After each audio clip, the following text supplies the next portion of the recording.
Papalitan na nga ni TNT guard RR Pugoy si Tyler Tio para sa PBA All-Star ngayong March 24 sa Bacolod. Out nga si Tyler Tio dahil sa kanyang natamong grade 2 ankle injury at hindi nga ito makapaglaro sa loob ng isang buwan.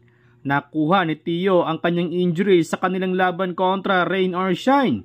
Si Pugoy ang napiling papalit kay Tio dahil nakakuha nga ito ng maraming boto mula sa mga fans. Ito na ang pang-apat na All-Star appearance ni RR Pugoy sa kanyang PBA career. Kabilang si Pugoy sa team Japit Aguilar, makakasama niya sina Christian Standhardinger, Paul Lee, Calvin Oftana, Jamie Malonzo, Chris Newsom, Don Troliano, Marcio Lasiter, Arvin Tolentino, Maverick Ahanmisi, Stanley Pringle at Terence Romeo. Papalitan din ni Ken Taffin si Tyler Tio para sa 3-point shootout. At bukod kay Tyler Tio ay papalitan din sa PBA All-Star at ang si Scottie Thompson dahil sa kanyang back problem. Pero hindi pa inanunsyo kung sino ang papalit sa kanya. Sa sophomore naman tila mailap pa rin kay Cade Flores ang RSJ kahit out na sa sophomore games sina Keith Dato at Keith Jimenez.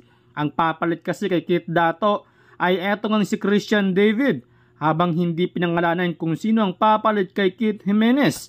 Habang papalitan naman si Keith Dato ni Santillan para sa 3-point shootout for big man category.